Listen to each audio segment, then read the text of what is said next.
తెలంగాణ ప్రజల ఆరాధ్య దైవం గొల్లకుర్మల కొంగు బంగారం కొమరవెల్లి మల్లికార్జున స్వామి కళ్యాణోత్సవానికి సర్వం సిద్ధమైంది.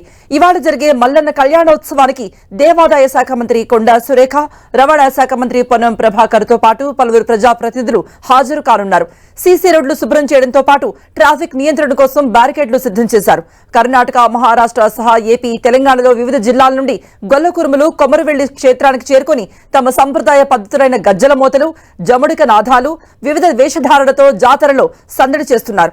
స్వామివారి కళ్యాణోత్సవానికి దేవాదాయ శాఖ మంత్రి కొండా సురేఖ పట్టు వస్త్రాలు సమర్పించనున్నారు. స్వామివారి కళ్యాణోత్సవానికి 30,000 మంది భక్తులు హాజరయ్యే అవకాశం ఉంది. భక్తులకు సకల వసతులు కల్పించేందుకు చర్యలు తీసుకున్నారు.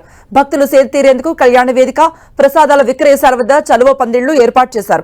భక్తులకు మంచినీళ్ల సదుపాయం కల్పించేందుకు చర్యలు చేపట్టారు. భక్తుల స్నానాల కోసం 200 షవర్స్ ఏర్పాటు చేశారు. సిద్దిపేట, జనగాం నుండి ప్రత్యేకంగా బస్సులు నడవనున్నాయి.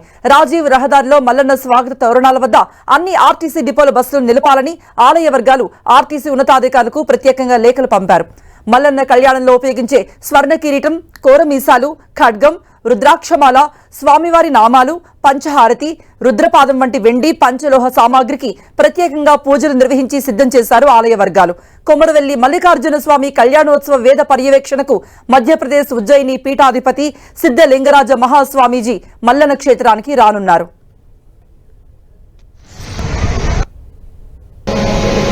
వచ్చే భక్తులకు మేము అన్ని ఏర్పాట్లు కూడా చేయడం జరిగింది. వచ్చిన భక్తులకు సీటింగ్ అరేంజ్మెంట్స్ మరియు తాగునీటి సౌకర్యము మరియు క్యూ లైన్లు కూడా ఏర్పాటు చేయడం జరిగింది. మా లెక్క ప్రకారము 25,000 వరకు సుమారు భక్తులు వస్తారని చెప్పి ఏర్పాటు చేయడం జరిగింది.